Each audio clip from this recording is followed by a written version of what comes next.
잘 들리세요? 네, 반갑습니다, 여러분. 다같이 패널들 일동 참여. 네, 안녕하세요. 다들 오늘 이렇게 사실 말로도 너무나 생소한 웹 3.0, 웹 3.0 이거 뭔지도 모르는데 저도 사실 여러분들 아마 궁금해하실 것 같습니다. 세 분은 다 우리 여기 관련된 회사인데 김미경 선생님이 왜 저기 와 있을까?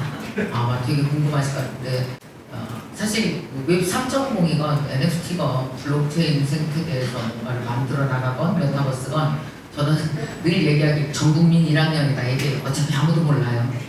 새로 시작된 개념이죠. 그래서 이걸 우리가 대학에서 제대로 배우고 나온 사람도 없고 결국은 그래서 요즘에 제일 좋은 학교가 오픈 카톡방인 것 같아요.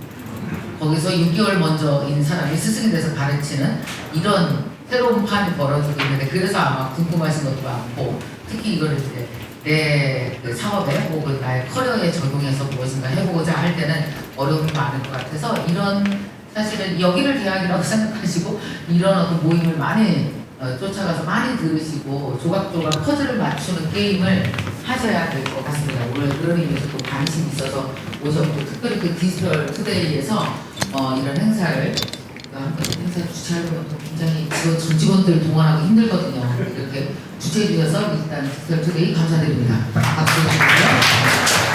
아까 제가 오자마자 앉자마자 세 분께 물어봤어요. 바쁘지 않나요? 정말 정지윤 교수님은 제가 알기로 초다리로 날아다니시는데 근데 살이 안 빠져.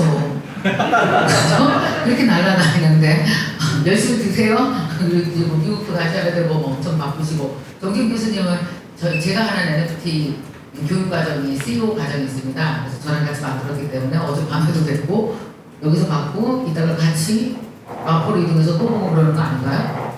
네, 그런가요? 그래요. 본인 스케줄이 비슷해요. 피드백 교수님 얼마 전에 CES 다녀오신 다음에 저랑 같이 인터뷰했고 그 다음에 박지원 대표님은 제가 너무 전에부터 컨택하고 뵙고 싶었는데 오늘 저랑 엮인 걸로 생각하시면 됩니다. 그래서 앞으로 많이 좀 도와주세요. 왜냐하면 사실 전 국민 1학년 이 상태에 누군가 뭔가 앞서가신 분들 얘기하기가 진짜 많이 필요한 시점이거든요. 그래서 오늘 세 분과 얘기를 나눠보겠습니다. 지금 시간이 어떻게 되냐면 3시 44분이잖아요. 시간이 별로 짧아요. 4시 20분까지는 끝내줘야 된다고 저한테 말씀하셔서 빠르게 시작해 보겠습니다. 자, 그러면 이제 다 1학년이니까 우리 배워볼까요? 우리 박지원 대표님이 지금 현재 하시는 일 소개하시면서 이런 것들에 대해서 요즘에 좀 신경을 써야 된다는 걸 조금만 오픈을 해주시면 좋겠어요. 예, 안녕하세요. 저 람다 이오륙의 박지현 대표입니다. 아마 람다 이오륙은 그 업비트 그냥 거래소 운영하고 있는 두나무의 블록체인 블록체인 계열사 이런 거로 많이 알려져 있을 것 같아요. 한 3년 정도 됐는데 원래 이제 저희가 셋업된 이유는 블록체인 기술을 어떻게 하면 대중화시킬 것인가, 그러니까 블록체인 기술을 필요로 하고 있는 조직이나 회사에 블록체인 기술을 딜리버리 하는데 다들 아시는 것처럼 블록체인이 되게 사실 굉장히 미래지향적인 기술임에도 불구하고 대중화 적용하기에는 아직도 기술적으로 좀 제약도 많이 있고 엔지니어들의 개발 환경도 되게 부족하고 사실 운영상에 되게 이슈도 굉장히 많아요. 그러니까 기업들이 쓸 때 굉장히 어려운 기술이고 사실 이제 제약도 많이 있고 그냥 알려진 것처럼 맞는 기술도 아니고 사실 뭐 블록체인은 모든 걸 해결할 수 있듯이 3년 전에 얘기를 많이 했지만 지금은 이제 그렇지는 않은 것 같아요. 그래서 한 3년 정도 블록체인을 어떻게 하면 대중화시킬 것인가에 대한 고민들과 사업들을 계속 해오고 있고요. 최근에는 뭐 웹 3.0이라는 얘기들로 수렴이 되고 있는 과정이라고 생각이 들지만 그런 어떤 웹 3.0이라는 용어를 떠나서 본질적으로 웹이 이렇게 발전하는 과정들은 저는 이제 웹의 1.0, 2.0, 3.0을 이렇게 어떻게 보면 관통하면서 사업을 했던 사람이기 때문에 보면 점점 웹이 참여하는 어떤 트렌드에서 참여하는 사람이 보상을 받고 기존에 계속 문제가 됐던 저작권, 크리에이터들에 대한 보상, 참여자들에 대한 공정한 보상, 그다음에 운영의 투명성 이런 어떤 웹의 어떤 불투명성을 좀 이렇게 균형을 맞출 수 있는 기술적인 현재로서는 기술적인 어떤 유일한 해결책 이러한 어떤 생각들을 가지고 사업들을 계속 하고 있는데요. 그런 생각이 좀 들어요. 여러분들 혹시 카메라에 많이 쓰시죠? 네네. 대부분 국내니까 뭐 많이 쓰시나요? 많이 알고 있는 것 중에서 혹시 캔디 카메라라는 앱 아세요? 아마 여성분들은 많이 이렇게 끄덕도 하신 거예요. 네, 캔디 카메라. 네, 캔디 카메라가 한 3억 8천 정도 다운로드가 돼 있고 하루에 찍히는 사진이 한 500만 장에서 600만 장 정도 돼요. 그런데 거기 이제 수익 모델은 광고나 필터 이런 걸 이제 다운로드 가서 팔고, 근데 이제 거기에 계신 리더분들이 굉장히 이제 어떻게 하면 이 참여자들하고 같이 이 캔디 카메라의 에코시스템을 빌딩하고 서비스를 이제 더 확장할 수 있을까 고민을 하다가 이제 블록체인 기술을 도입하기로 했어요.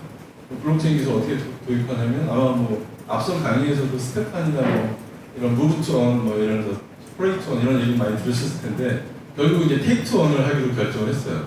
왜냐면 카메라를 쓰는 사용자분들이 사진을 찍고 커뮤니티에 참여하고 그런 어떤 과정에서 일정한 보상을 받고, 보상을 받은 사람들이 자기 보상을 가지고 내가 사진을 찍어서 NFT로 바로 민팅을 하고, 민팅된 NFT를 실제 이제 그 마켓플레이스에 출시를 하고, 출시되면 당연히 이제 사용자들의 보팅에 의해서 판매가 되는 거래가 되면 거기에 대한 수익을 또 얻을 수 있는 에코시스템 빌딩하기를 통해서 저희가 한 1년 정도 같이 빌딩을 한 것 같아요.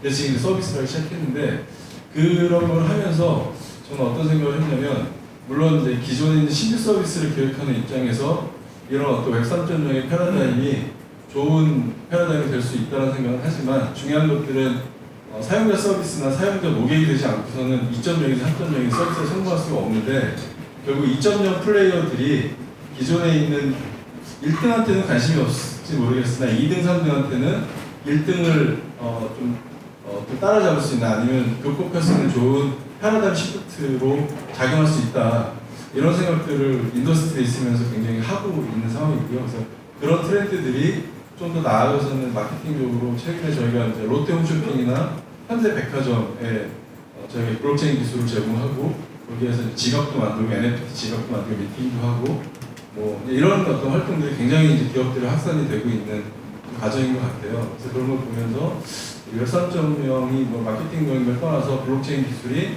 다양한 형태로 이제 대중화되고 있고, 그 과정에서 지금 이제 NFT나 또는 이제 NFT로 만들어진 어떤 베네핏을 디파이라는 파이낸스를 통해서 계속적으로 불려나갈 수 있는 그런 프로그램들, 거기에 나아가서는 이제 커뮤니티 참여하신 사용자들에 대한 에코시스템 빌딩하기 위한 다운 모델들, 이런 것들이 굉장히 이제 나온 지 한 3년 된 패러다임들인데 시장에서 이제 정착화되고 있구나, 이런 걸 좀 느끼고 있고요. 그런 과정들이 앞으로 좀 지금 서비스를 개발하는 사람들이나 또는 이제 기존에 있는 서비스를 개발해서 시장에서 어쨌든 새롭게 도약하고자 하는 것에 큰 돌파구로서 작용할 수 있지 않을까, 이런 생각을 해봅니다. 간단하게 좀 이렇게 제가 하던 일과 웹 3.0에 대한 얘기를 정리해서 말씀드렸습니다. 여기에 대해서 제가 방금 한 행위는 이상할 수 있겠지만 캔디 카메라 물어보시는 분들 예의가 아닌 것 같아서 얼른 다운받아갖고 사진을 캔디 찍었습니다. 자, 그렇다면 사실 블록체인 그러면 이게 기술의 이름인데, 기술이지만 사실 블록체인 그러면 우리가 일반인들이 이해할 때 현재 내가 가지고 있는 사업을 블록체인화 한다고 생각했을 때, 블록체인화하고 생각한다라는 것에 들어가는 것은 그럼 보상인가요? 보상 체계를 짜는 건가요? 그러니까 캔디 카메라도 왜 9.0에서는 그냥 사진 찍어서 올리는 거잖아요.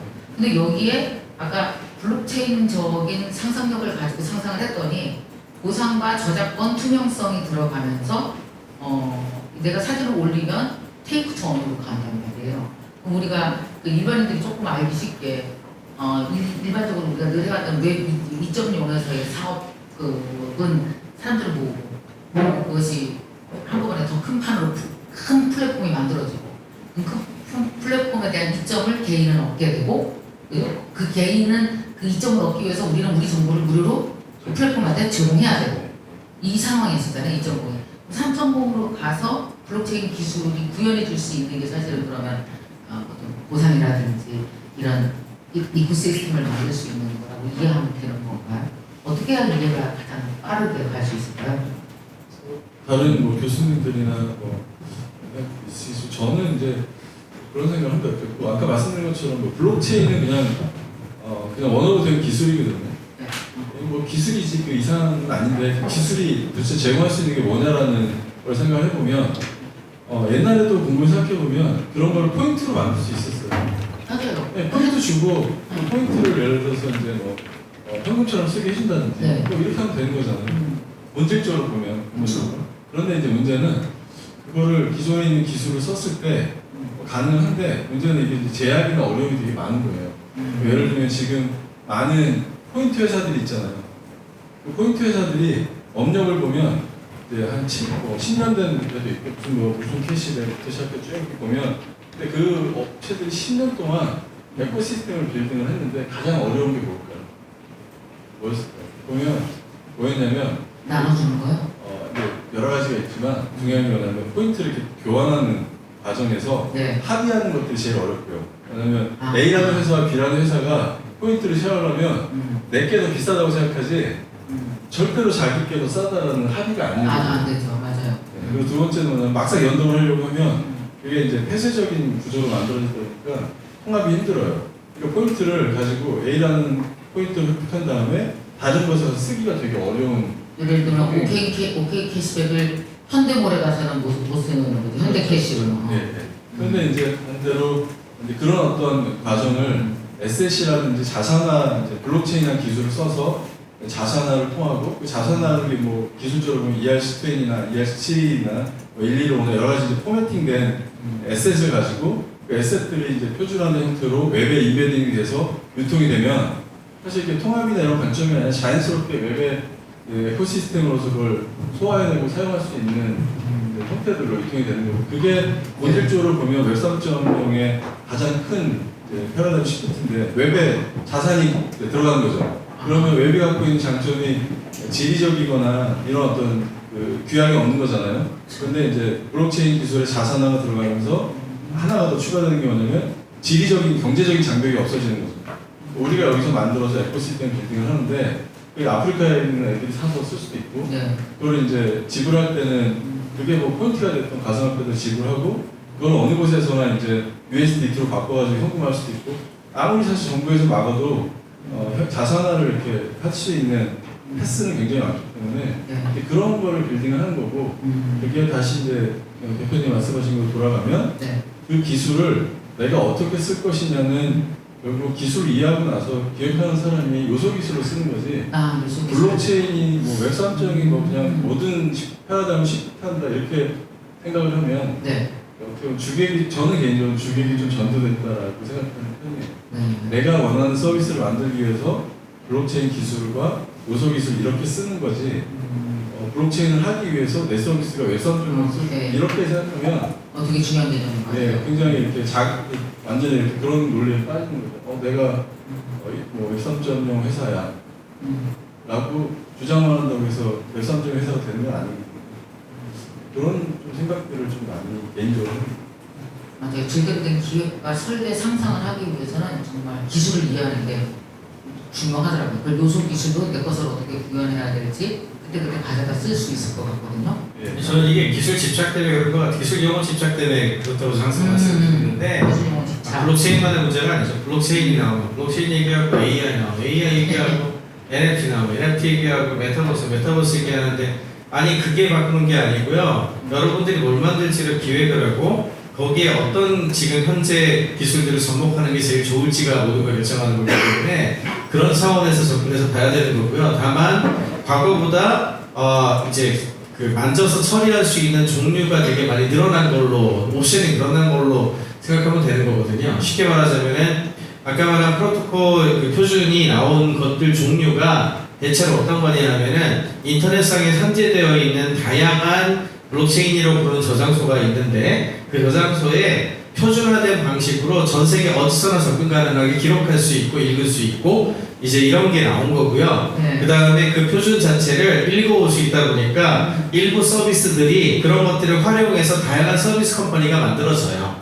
오픈시나 이런 게 대표적인 것들이죠. 그렇죠. 그러면 할 수 있는 게 되게 많아진 거고요. 그러다 보니까 커뮤니티라든지 이런 곳들을 확인할 때에도 디스코드가 뜨는 이유는 거기 복 같은 걸 이용을 해서 지갑을 연결하고 거기에 누가 있는지 확인 가능한 어떤 그 어플리케이션이 만들어져서 연결해서 관리하기 좋아서 그렇거든요. 그러니까 그런 표준들이 중간에 있다 보니까 특정 컴퍼니한테 기속되는 게 아니고 이것들을 따르는 것들을 서로 연결해서 굉장히 다양한 걸 만들어질 수 있는 구조가 짜진 거예요. 그러니까 지금 해야 할 일은 이러이러한 요소 기술들을 어느 정도 이해를 한 다음에 뭐를 엮어가지고 뭘 만들지를 고민해야 되는 거지. 그걸 블록체인을 쓰지 말지는 그렇게 중요한 건 아니죠. 네, 블록체인은 그냥 기존에 있는 것만 리드해가지고 어널리틱스를 갖다 해가지고 뭘 하는 기술을 만들어가지고 제공할 수 있는 거고요. 그러니까 전체적으로만 이해를 하게 되면은 할 수 있는 게 너무 많아서 아까 제가 비즈니스 모델 7가지도 지난 8월달 정도부터 1년도 안 된 사이에 매일같이 새로 발견되는 것이 그 정도예요. 인터넷 초기에도 그랬고 지금도 그렇죠. 그만큼 이제 다양한 옵션들이 늘어나면서 살 수 있는 게 많아진 걸로 이해를 해야 되는 거지 특정한 기술워드에 자꾸 치우치면 거의 모든 게 엉뚱한 데로 간다. 네, 그리고 우리가 이제 정부라든지 딴 데에서 자꾸 그런 특정 기술 키워드를 자꾸 이슈화하는 게 제가 좋지 않다고 얘기하는 게 그거를 활용해서 왜곡 현상이 자꾸 일어나거든요. 네. 네, 그래서 그런 부분들을 좀 지양했으면 좋겠어요. 또 한 가지 여쭤보고 싶은 게 제가 요즘에 이렇게 보면서 디지털 네이티브라고 우리가 얘기했었잖아요. 근데 요즘에 보면은 젊은 친구들이 엄청 제가 학습을 하는 방법은 스타트업에서 블록체인, NFT 관련된 웹 3.0 스타트업 친구들을 오늘 점심 때도 만나고 왔거든요. 그 좋은 김현장을 뛰어나와서 또 창업을 했더라고요. 불쌍한데 반이 참 고생을 해요. 1년째. 근데 그 고생을 하는 이유 중에 하나가 자기를 가슴 뛰게 하는 단어가 있었다는 거예요. 그게 블록체인인 거예요. 그래서 보니까 디지털 네이티브, 블록체인 네이티브 뭐 이런 게 있잖아요. 그 사람들 머리 자체가 블록체인 네이티브더라고요. 항상 뭐냐면 경제 생태계, 모두를 위한 경제 생태계를 짜는 걸 기본으로 이 사업 구상을 하는 거예요. 우리 옛날에 할 때는 유저 많이 모아서 웹 2.0처럼 그냥 내가 150만 유튜브를 하면 150만 구독자 모아서 여기서 광고 때리면 돈 벌어 이런 사고가 이제 딱 돼 있잖아요. 근데 이 사람들은 그 150만에게 다 같이 경제 생태계를 어떻게 만들까를 활용하기 위해서 기술이 들어가는 이런 식으로 아예 머리 자체가 웹 2.0 사업자 하는 사람이랑 웹 3.0 사업자 하는 사람이랑 두뇌가 다른 것 같은데 이 생태계가 네이티브가 되고 이런 걸 블록체인 네이티브라고 하나? 뇌구조가 되게 다르다라는 걸 느꼈거든요. 어때요? 우리 대학에서 매일 그런 학생들을 보시는 최 교수님은? 네. 예. 저는 어떻게 생각하냐면 올해 후반 내년에는 우리는 웹 3.0 기업이야 이렇게 얘기하는 기업들이 굉장히 많아요. 그리고 2020년, 21년은 우리는 메타버스 기업이야라고 하는 기업이 대부분이고 그전에는 우리는 AI 기업이야, 빅데이터 기업이야, 블록체인 기업이야, 오토 기업이야 이렇게 쭉 보면 쭉 시장의 그 용어들이 이렇게 쭉 있는데요. 그 용어는 왜 나왔냐면 돈의 흐름이 어디에 있냐. 사실은 그것도 VC들이 드라이브하는 것 중에 하나인데 어떻게 보면 기업들이 과거에는 이제 큰 기업들 위주에서 이제 스타트업들이 내려오는 거죠. 스타트업들이 기술과 인력과 자금을 가지고 해야 되는데 기술과 인력을 있으면서 이제 자금에 대한 부분을 외부에서 조달을 하다 보면 우리는 메타버스 기업이고 웹 3.0 기업일 수밖에 없는 거죠. 모든 것들이 그래서 우리 그 말씀 나눈 것처럼 그러한 것들이 우리가 웹 3.0에 대한 기준에 맞춰서 그 기업을 변치를 시키고 있는 블록체인 기업, 우리 가지고 있는 콘텐츠를 블록체인화 시키고 우리가 가지고 있는 서비스를 블록체인화 시키고 인공지능화 시키고 하는 그런 것들이 돈의 흐름과 관계되어 있기 때문에 사실은 그거는 계속 간다라고 저는 보고 있습니다. 아까 말씀해 주신 것을 연결해서 조금 더 여쭤보면 아까 제가 스타벅스 말씀하셔서 스타벅스를 이렇게 찾아봤더니 사실 이런 멤버십을 지금 현재 굳이 블록체인이나 NFT를 갖다 붙이지 않아도 멤버십 귀신같이 잘하고 있었던 데 많거든요. 사실 현대백화점 자스민 클럽 같은 데는 선수예요. 멤버십에 정말 정교하게 짜져 있어요. 막 어리숙한 웹 3.0 블록체인 NFT 기업이 들어가서 흉내도 못 낼 만큼 정교해요. 근데 이걸 왜 굳이 NFT로 근데 5, 60대 예를 들어 현대백화점 자스민 고객은 5, 60대 가상지갑을 무슨 수로 만들어? 그거 만들다가 큰일 나죠. 근데 아까 말씀하신 스타벅스 같은 경우도 그런 생각이 드는 거예요. 스타벅스 멤버십 귀신같이 잘 짜져 있어요. 이미 잘 활용하는데 이걸 NFT로 발행을 해서 서비스와 콜라보레이션을 통해서 뭔가 강화시키면 뭐 더 나은 게 있을까요? 기존 카드로 되는 플라스틱 멤버십과 NFT 멤버십을 줬을 때 어떤 이점과 무슨 차이 때문에 이걸 그 많은 돈을 들여서 고객들을 땡기는 걸까요? 끌어가야 되잖아요. 근데 이거 아까 전에 그 이야기한 거하고 같은 맥락인데 사실은 기존에 있었던 그 플랫폼 안에 자기네들 걸 만들게 되면 그걸로 끝이거든요. 그걸로 끝이라고요. 네. 네, 근데 이제 그 표준화된 저장소와 표준화된 기술로 지금 하는 거예요. 다르게 변하자면. 그래서 그렇게 되게 되면은 굉장히 많은 곳에서 연결고리가 생기고요. 그 다음에 새로운 것들을 블렌드, 섞어가지고 만들 수 있는 종류들이 많이 생겨나게 돼요. 그러니까 만들어낼 수 있는 가치의 크기가 훨씬 커지게 되고요. 가능성도 더 많아지는 게 핵심이고요. 다만 이제 그 과정 속에서 포인트 오브 컨택이라고 하는데 연결고리가 많아지게 되면은 중간중간에 위협 수준도 높아져요. 그 위협 수준에 대한 것들은 굉장히 잘 그 관리할 수 있는 보안이라든지 이런 걸 필요로 하게 되고요. 그러니까 과거에 필요하던 거하고 좀 다른 수준의 보안이라든지 다른 수준의 어떤 실행 조직 같은 걸 필요로 하게 되는 거고, 또 예를 들어서 아까 뭐 소유와 관련된 거하고 서비스와 관련된 게 분리될 수 있다는 것도 보여주고 있는 거거든요.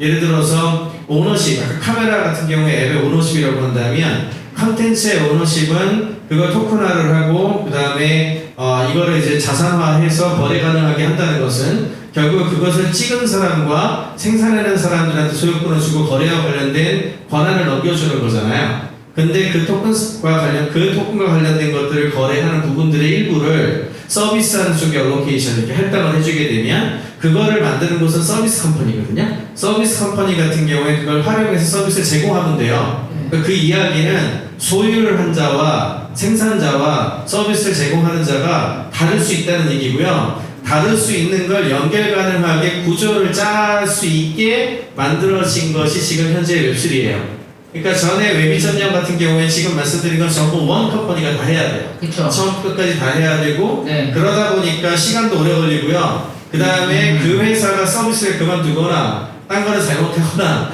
이래버리면 할 수가 없게 되죠. 그쵸. 네, 그런데 이제 지금의 그 웹3에서 얘기하는 거는 자산이라든지 그 다음에 획득하고 소유하는 것에 대한 거하고 서비스 제공자하고 그 다음에 유틸리티를 제공하는 곳들 심지어 서드파티 새로운 것들까지 전부 다른 것들이 등장함에도 불구하고 서로가 서로의 연관관계를 만들어서 새로운 거대한 서비스가 나올 수 있다는 얘기예요.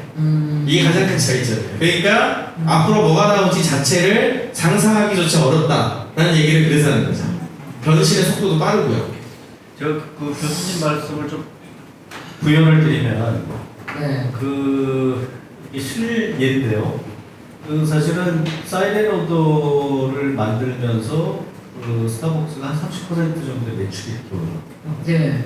그리고 지금 말씀하신 대로 뜻밖의 비즈니스가 만들어진 게 뭐냐면 내부에 선불 카드의 자금이 한 20억 달러, 지난해 기준으로 20억 달러 정도가 쌓여서 미국의 은행, 조그만 은행, 소형 은행 한 3-4개 정도를 만들 수 있는, 사실 전혀 예상하지 못했던 그런 비즈니스가 생기고 드라이브 스루를 통해서 카드하고 연결을 했더니 거기도 한 20% 이상의 매출을 올라. 네. 그런데 지금 NFT를 하겠다라고 하는 것은 자기 고객뿐만 아니라 어떻게 보면 다른 고객들까지 하는 거고, 그 다음에 보상 자체를 이제는 그냥 일반 로얄티 프로그램을 돌리는 게 아니라 실제적으로 이제 코인을 지급할 수도 있게 되고, 그리고 세상에 고객이 바뀌었어요.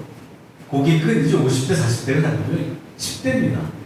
완전히 이게 Z세대로 내려왔기 때문에 그들이 좀 더 자유롭고 그들이 편한 그런 시스템을 만들려면 사실은 어떻게 보면 NFT 시스템이 만들어진 상태에서는 또 다른 생각지도 않은 비즈니스가 만들어질 것이라고 하는 그들의 경험이 어떻게 보면 대단히 중요한 것 중에 하나입니다. NFT가 플라스틱 카드 멤버십보다는 훨씬 더 많은 연결고리 확장을 갖게 될 수 있다는 건가요? 많은 분들이 지금 많은 기업들이 멤버십 있는 기업들이 되게 많거든요. 근데 다들 저 NFT 하고 싶어요 많이 이걸 어떻게 연결해야 될지 근데 젊은 친구들이 NFT 하고 싶어요 그럼 임원들이 그걸 왜 하는데? 지금 잘 돌아가고 있는데 이런 질문들을 또 굉장히 많이 하고 그것이 시작은 하는데 왜 그런 거 있잖아요. 반보 앞에 위험이나 반보 앞에 상황을 예측 못하고 하는 그런 느낌? 이런 게 좀 있다고 얘기하거든요. 그냥 제 경험 하나를 말씀드리면 제가 다시 이제 스타트업 스페이스에 들어오기 전에 제가 S5 전자 회사와 S5 텔레콤 커뮤니케이션 회사에 있었어요. 굳이 그걸 S라고 안 하셔도 돼요. 그죠? 다 알면 하시죠. 네네 하세요. S라고. 그때 이제 S5 텔레콤에서 제가 신사업 부문장을 맡아서 신사업을 만드는 일을 했었어요. 근데 이제 어떤 이슈가 있냐면 포인트에 대해서 이슈를 딱 제기해서 신사업을 만드는 입장에서는 포인트로 신사업을 만들어야 돼요. 그래서 모든 걸 조사해보면 이런 거거든요. 왜냐면 게임을 하든 뭘 하든 실질적으로 돈을 쓰는 헤비 유저는 한 20%밖에 안 돼요. 네. 나머지 80%는 그냥 제너럴 유저예요. 그렇죠. 진짜 돈을 많이 쓰는 헤비 유저는 맥시멈 20%밖에 안 되거든요. 결국은 멤버십이나 이런 어떤 포인트를 만들어도 중요한 게 이제 조직 내부에서 보면 지금은 모르겠습니다. 옛날에는 거의 결사적으로 포인트를 사용자들이 쓰면 회사에 마이너스라고 생각하시는 분들이 대부분이었어요. 이렇게 포인트를 만들어놔도 고객이 쓰기를 낙전 수익이라고 표현하더라고요. 권장하지 않아. 네, 속으로 이제 좀 이렇게 욕도 좀 하면서 이제 시장 좀 만들지 말지 뭐 이렇게 했었는데 또 한쪽에서는 그런 걸 적극적으로 해서 새로운 어떤 유저들 더 발굴하고 네. 유저들이 헤비 유저로 더 쓸 수 있게 해야 돼요. 네, 이런 것 같아요. 지금은 이제 그런 어떤 의견들이 이제 좀 바뀌고 있을 거라고 생각이 드는데 안 바뀌면 뭐 망하는 거니까 똑같은 상황인 것 같아요. 지금 이제 B2C에 대한 이런 업체들 입장에서 보면 아까 교수님 말씀하셨던 세대가 고객이 바뀌고 있는 거죠. 네. 고객이 바뀌는데 중요한 게 뭐냐면 고객이 바뀐 고객을 잡아야 되는 게 하고 또 하나는 기존에 있는 돈을 많이 쓰는 고객은 네. 올드한 고객이잖아요. 네. 이런 고객들 사이에 새로운 어떤 접점이나 관계나 이런 것들을 새로 정립하는 시기인 것 같아요. 예를 들면 이런 거거든요. 포인트 중에서 제일 센 포인트가 뭘까요? 저희가 그 시스템을 이제 빌딩도 하고 준비도 했었었는데 뭐냐면 퀴즈로 내볼까요? 네. 포인트 중에서 포인트를 뭘로 주는 게 제일 좋을까요? 현금? 그죠? 현금보다 더 센 게 비트코인. 미국에서는 줄수 있을까? 예를 들어 중개 사이트가 있어요. 그 사이트에 들어가서 사면 네. 그냥 포인트를 안 주고 그냥 비트코인으로 정산해 가지고 아직 보내줘. 근데 그게 마케팅 아무것도 안 해도 네. 레디 통해 가지고 다 구전되면서 그 사이트 통해 가지고 물건도 많이 사요 젊으신 분들. 나이키도 사더라도 그 사이트 들어서 사는 거예요. 왜냐면 레퍼럴 피가 있기 때문에 제가 모델을 분석해 보니까 그 사이트를 통해서 하면 레퍼럴 피를 받잖아요. 네. 그러면 레퍼럴 피를 받아서 이제 그 비트코인으로 바꿔주시는 거죠. 그리고 이제 그 사업들을 계속 이렇게 확대해 나가면서 새로운 형태의 이제 어떻게 보면 메타 쇼핑몰 같은 모델이 이제 나오는 거잖아요. 이제 그런 것 같아요. 저도 사실은 이해하기 되게 어렵지만 이제 MZ세대나 젊으신 분들이 다양한 형태로 자산화하고 뭐 이런 것들이 어렸을 때도 트레이닝이 됐기 때문에 네. 그 트레이닝 된 거를 굉장히 잘 발현했거든요. 그런데 그걸 그냥 발현하는구나라고 끄덕끄덕 그냥 보고 있기에는 기업들은 시장에서 이렇게 지면 나고돼 버리는 맞아요. 상황이기 때문에 계속적으로 이제 트라이를 할 수밖에 없는 상황인 거죠. 이게 웹3의 뭐 복잡한 뭐 이론적으로 뭐냐 이걸 떠나가지고 네. 고객 접점에서 항상 사업들을 유지하지 않으면 기회를 잃어버리면 완전히 나고자가 돼버리는 게 경쟁이잖아요. 기업들한테는 그게 이제 되게 중요한 시점인 것 같아요. 그래서 기업들이 지금 불안해서 이렇게 자꾸만 배우는 건데 본인이 안 배우고 자꾸 젊은 직원들을 보내잖아요. 근데 직접 해야죠. 네가 가서 이해하고 와 이렇게. 기술이 중요한 게 아니고 이걸로 무엇을 할 것인가를 파악하는 게 중요하다는 게 결국에는 네. 핵심인데요. 상상해보면 금방 나와요. NFT로만 얘기할 필요는 없고요. 왜냐하면 토큰의 종류도 되게 많고 웹3에 연결되는 게 되게 많은데 NFT는 유니크니스, 특정한 거, 그 다음에 아이덴티티화 할 수 있다는 정도의 특징이 가지고 있을 뿐 기본적으로 토큰이거든요. 그렇다고 생각을 했을 때 가장 쉽게 예를 들 수 있는 게 뭐 이거는 제가 뭐 관계자는 아니지만 그냥 상상만 해도 금방 나올 수 있는 게 예를 들어 SK가 뭐 KTC백 관련된 거를 포인트로 갖고 있는 거를 뭐 토큰화를 한다 뭐 이딴 얘기가 나오잖아요. 네. 그럼 왜 할까? 생각해보면 굉장히 다양한 그 시나리오가 나오거든요. 네. 예를 들어서 OK 캐시백을 갖고 있으면 그냥 OK 캐시백을 획득하거나 쓰거나 그 다음에 그 소각하는 모델 어디에 쓰게 만드는 거나 네. 이거를 그냥 다 준비해가지고 한국에 서비스 해줘야 되잖아요. 그런데 만약에 그 포인트 시스템하고 연결해가지고 기업하고 연계된 거를 뭐 미국이나 아니면 뭐 프랑스 같은 데도 오픈을 한다고 쳐봐요. 그러면 언제 그 OK 캐시백 포인트를 쌓게 하는 서비스를 만들 것이며 그 사람들은 어떻게 가지고 올 것이며 이럴 거잖아요. 그렇죠. 근데 만약에 이 포인트가 이제 그 일종의 토큰화가 됐어. 토큰화가 돼서 모든 그 전 세계 어느 도시에 어디서나 접근 가능하다고 보고요. 그 다음에 이게 카운트 가능하고 이걸 저장할 수 있는 지갑이 있다고 칩시다.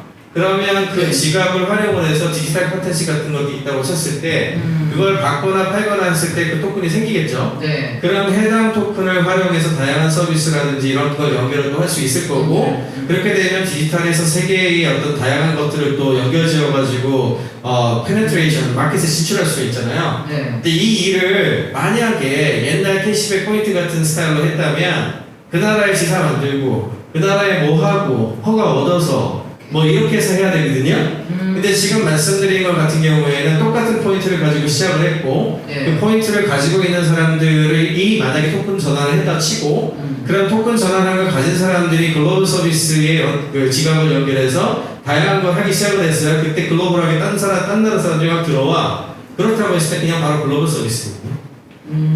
그러니까 이게 패러다임 자체가 그냥 다른 거예요. 같은 것 같지만 엄청 달라요. 모두가 인터넷상에서 접근 가능한 저장소가 있고 그 확인 가능하고 위조는 되지 않고 그 다음에 그것들을 연결지어가지고 굉장히 다양한 할 수 있어 라고 이제 제시를 한 거고 그걸 활용해서 뭘 만들지는 여러분들한테 들렸습니다 라고 얘기한 거예요 지금. 그러면 여기서 결국 블록체인 쪽 웹 3.0은 토큰 이코노미가 활성화되지 않고 나서는 뭔가 구현할 수 있는 게 별로 없겠다는 생각도 드는데요. 그건 아니죠. 예를 들어 토큰이 없더라도 NFT 그 자체만을 NFT 토큰이니까 그렇게 얘기하면 좀 그 비슷하긴 한데 이코노미라고 하는 것은 결국에는 발행량, 버닝 모델, 소각 모델, 그다음에 유통, 그다음에 어떻게 나눠주나 뭐 이런 게 다 들어가야 되니까 그건 좀 되게 복잡한 얘기고 그렇죠. 그런 부분들이 아니더라도 그 자체로 자산화를 하고 그 자체로 거래 가능한 것만 하더라도 1차 가치가 일단 기본적으로 나오고요. 그게 0이 될 수도 있고요. 경우에 따라서는. 그리고 또 암호화폐하고 직접 연결할 필요가 없다고 저는 항상 생각을 하는 게 네. 현금 거래 형식으로 해가지고 그냥 뭐 NFT 자체는 컨텐츠로 보고 그냥 제공할 수도 있는 거거든요. 그렇게 생각을 해버리게 되면은 사실은 꼭 암호화폐 사가지고 연결할 필요도 없어요. 그러니까 의외로 우리가 생각하는 것들이 너무 선입견에 젖어서 다르게 갈 수 있는 것들이 많이 있음에도 불구하고 규정을 그렇게 지어놨다고 저는 생각하거든요. 그럼 아까 말씀하신 예를 들어서 그 스타벅스의 NFT 발행을 했다고 해봐요. 그럼 이게 다른 데와 다른 나라와 다른 회사와 이게 연결이 되기 위해서는 서로 NFT를 서로 거래하나요? 아니면 이게 토큰이 있어야 중간에서 NFT가 토큰이에요 기본적으로. 그걸 그리고 같이 거래한다고. 걔네들이 어떤 걸 쓸지 잘 모르겠는데 예를 들어서 NBA 탑샷을 예를 들어서 말씀을 드리면 NBA 탑샷 같은 경우에는 마켓플레이스로 유명하지만 블록체인은 플로우라고 하는 블록체인을 쓰거든요. 네. 플로우가 이제 뮤직 관련된 것에 좀 특화되어 있는 어떤 기능을 좀 갖고 있기 때문에 더 약간 좀 많이 알려진 종류이긴 한데 NBA 탑샷 같은 경우에 달러 거래하거든요. 달러 거래하고 그 NBA 탑샷 거래하는 그 어느 누구도 네. 이게 NFT 마켓플레이스 한다고 사는 사람은 없어요 지금. 그냥 디지털 자산을 일종의 옛날 포켓몬 카드 사듯이 사고 팔고 하다가 좀 희귀한 거 나오면 좀 비싸게 팔고 이렇게 쓰고 있고 그 카드 걸어가지고 거래하고 있지 그걸 누가 NFT 기술이라고 얘기를 하고 그 다음에 그걸 누가 무슨 플로우라고 하는 블록체인 위에서 돌아가는데 플로우 블록체인과 관련된 뭐 암호화폐를 가져야 되는 얘기 안 하잖아요. 그런 게 이제 앞으로 가야 될 길이라서 너무 이제 그런 테크용으로 가는 것 자체가 좀 앞으로 미래 발전을 가로막는 게 아닌가 저렇게 생각합니다. 어떠세요? 박지현 대표님은 지금 이제 토큰 이코노미를 보면은 뭐 가상화폐 이쪽 크립토 쪽을 보면은 이쪽에 규제가 없는 게 오히려 너무 규제가 있고 뭔가 법이 제대로 생기면 오히려 더 여기서 사업을 할 수 있는 기회도 엿보고 할 텐데 지금 다들 사실은 그냥 다 불안하게 보고 있는 상태잖아요. 또 얼마 전에 무슨 뭐 문화테라 이런 것 때문에 사람들 되게 상처 입고 또 그쪽으로 아예 쳐다보지도 않는 사태도 벌어질 가능성도 보이잖아요. 이제 근데 앞으로 결국은 어때요? 웹 3.0 생태계와 크립토와는 어떤 관계이고 어떻게 서로 연관을 맺고 갈까요? 그래서 저는 이제 인더스트리 쪽에서 아무래도 B2B 쪽에 일을 하는 업체니까 볼 때는 되게 중요하죠. 이게 정리를 해보는 게 중요한데 이게 이런 것 같습니다. 뭐냐면 제가 최근에 저희가 정부기관 과제를 저희가 진행하게 됐어요. 나이파 과제를 진행하게 됐는데 나이파 과제가 이제 블록체인 기술을 써서 기업들이 새로운 사업들을 하는 데 있어서 아까 말씀드렸던 여러 장벽들이 있잖아요. 기술적인 어려움이란 이런 것들을 해결하고 실제 이제 현업에서 쓸 수 있게 도와주는 이제 프로젝트인데 그거를 이제 사전에 이제 좀 그걸 알리기 위해서 홍보를 했더니 이제 많은 기업들이 참석을 했어요. 그래서 기업들의 이렇게 면면을 보면 다양한데 공통적인 건 뭐냐면 대부분 다 이렇게 기업들이 그 NFT에 관심들이 되게 많으세요. 한 90% 이상이 NFT였던 것 같아요. 네, 그렇죠. 왜냐하면 NFT라는 게 쉽게 얘기하면 그냥 등기잖아요. 부동산의 등기고 어떻게 보면 명품의 정품 인증이고 이런 거잖아요. 그러니까 뭐 이렇게 위조 불가능한 형태의 그냥 어떤 증서니까 그 증서를 이용한 기업들 입장에서 보면 이용할 수 있는 게 되게 많은 거거든요. 네. 근데 이제 그 증서를 만드는 것 자체는 그 상태에서 끝나고 활용할 수가 있는데 그거는 이제 기업에서 쓸 수 있는 원템인 거고 그 다음에 이제 그걸 좀 더 적극적으로 쓰는 입장에서 보면 또 토큰이나 이런 이코노미가 되게 필요할 수 있는 거죠.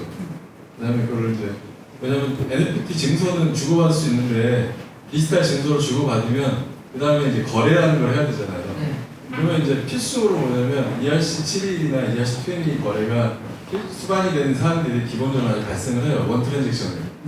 그래서 그 트랜잭션을 처리를 해줘야지 증서가 거래가 되고 그 증서가 거래된 거에 맞는 자산, 어떻게 보면 돈을 지불할 수 있는 형태들까지 딱 떨어지는 트랜잭션을 돌기 때문에 네. 그런데 그게 이제 아까 보면 기업 입장에서 보면 리걸 이슈나 이런 것들이 아직까지는 현실 법에서 명확하지 않기 때문에 우리나라 이제 좀 약간 네거티브 형태로 이제 가는 입장에서 보면 기업들이 언뜻 하기가 어려운 거죠. 그렇죠. 어려우니까 지금은 이제 NFT를 기업 내에서 활용할 수 있는 형태들로 일단 쓰는 단계로 지금 접어드는 것 같고 예. 이게 이제 리걸 이슈나 정리가 되면 그 정리라는 게 이제 뭐냐면 뭐 하지 말아라 그러면 어쨌든 뭐 이건 안 하면 되는구나라고 하면 되는데 그렇죠.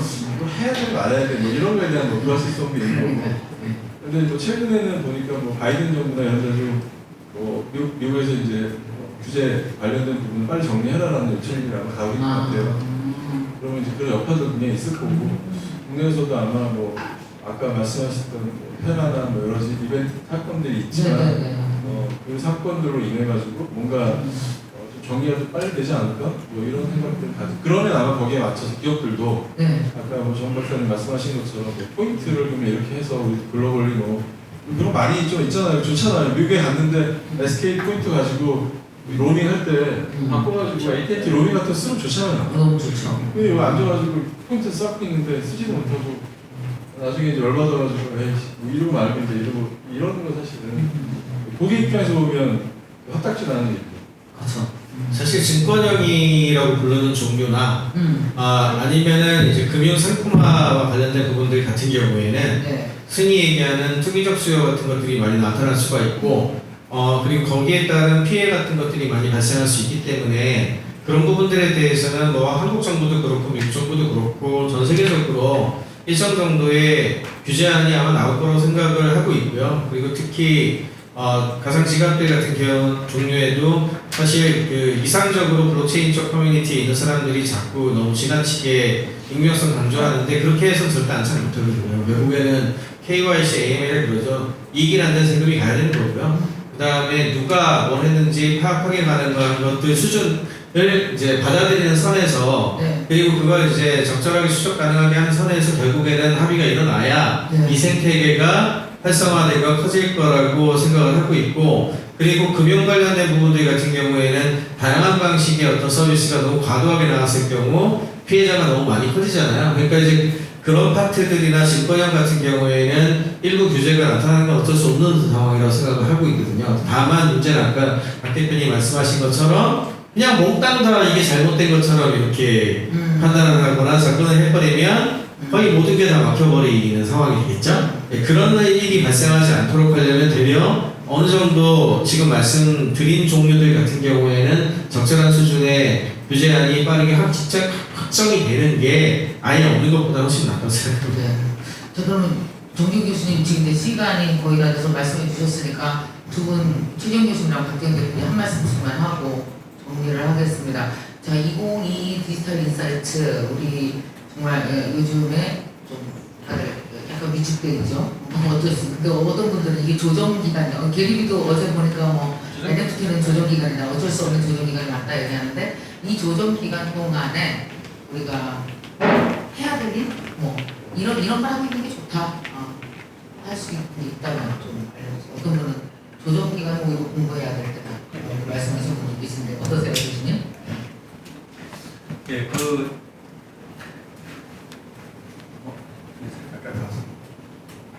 예. 저는 지금도 젊지만 젊었을 때 이제 산업 진흥을 위해서 이렇게 뭐 기업들과 일을 좀 이렇게 뭔가 새로운 사업을 만들고 사실 법과 제도에 대한 부분이 굉장히 저희 목을 재고 있는 그런 부분이었는데 최근에 들어서 약간 생각이 바뀐 게 뭐냐면 메타버스를 하면서 보면 여러분들이 그 세컨 라이프가 망한 요소 중에 하나가 큰 이유는 스마트폰이라고 얘기했죠. 그 안에 사행성이라든지 아니면 범행, 아니면 섹슈얼샵이라든지 이런 것들도 아주 혼탁한 것들이 굉장히 많았어요. 근데 이게 웹 1.0, 2.0, 3.0으로 이렇게 오면서 보면 사실은 많은 사람들이 3.0의 속성은 뭐냐면 기본적으로 많은 사람들에게 혜택을 주고 무엇인가 분화되고 작아지고 이런 것들에 대한 부분인데 잘못하게 되면 빈익빈 부익부 현상이 가중화돼서 어떤 한쪽으로 쏠림 현상이 생깁니다. 그것이 가장 중요한 것이 뭐냐면 법과 제도라고 하는 부분이 그걸 막을 수 있다고 하는 부분에 있어서는 제 생각에는 이렇게 어떤 조정기에 있을 때 우리 기업들이 그러한 부분을 피해 나가면서 사실은 공부를 좀 해야 되고요. 그리고 저희도 그거에 대한 미리 준비를 좀 해야 되고 이런 부분들이 해소되지 않으면 사실은 이 메타버스의 세상 또는 3.0의 이런 세상들이 오기도 전에 많은 사람들이 이제 부정적인 이미지를 있어서 산업이 일어나기도 전에 망하게 되는 경우가 굉장히 많더라고요. 그래서 우리는 준비해야 된다라고 하는 얘기를 말씀을 드리고 싶습니다. 근데 왜 3.0은 꼭 오는 거예요? 그러다가 멈출 가능성 없을까요? 저는 3.0이라고 하는 이야기를 떠나서 한번 세상에 이렇게 경향을 보면 이게 대기업에서 스타트업으로 그다음에 무슨 서버 중심에서부터 클라우드나 디센트럴라이즈된 이게 작은 것으로 분화되는 이런 시기라고 보면 3.0의 속성과 아주 딱 맞습니다. 그래서 기술 자체 또는 용어 자체에 대한 게 아니라 이미 오랜 역사적으로 트렌드를 보게 되면 우리가 용어는 3.0이 아니지만 그 속성을 그대로 가진 세상이 온다고 하는 건 분명하죠. 네, 그렇습니다. 네, 어떤 분들이 웹 2.0인데 거의 3.0의 생태계는 이미 2.0 상태에서 구축되는 기업들이 많다 이런 얘기도 하는데 좀 이때쯤 우리가 지금이 3.0 아니면 2.5예요? 그럼?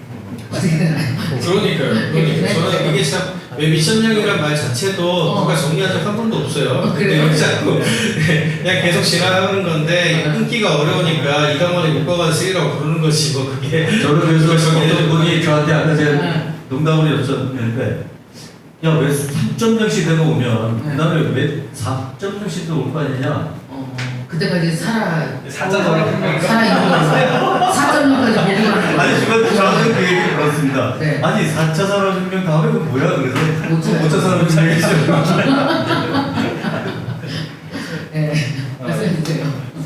예, 교수님들 말씀도 이렇게 동의하고 저는 이제 회사 운영하는 사람이니까 그냥 그런 생각을 가지고 운영했던 것 같아요. 그냥 지금 잘 되면 내일 위기가 올 수 있으니까 준비해야 되는 거고 지금 위기면 진짜 위기니까 위기를 준비해야 되는 거고 회사는 시장은 사실은 100% 낙관적인 수만은 없기 때문에 너무 짠하다 그 얘기를 그러니까 이제 기업가들이 위해서 그런 거 하는 거잖아요. 기업하는 입장에서 보면 근데 지금 하나 이제 명확한 거는 이런 시기가 오면 이제 약간 이제 아까 얘기했던 것처럼 좀 이상적인 블록체인을 이상적으로 했던 어프로치들은 조금씩 이제 유축될 수밖에 없잖아요. 아, 예.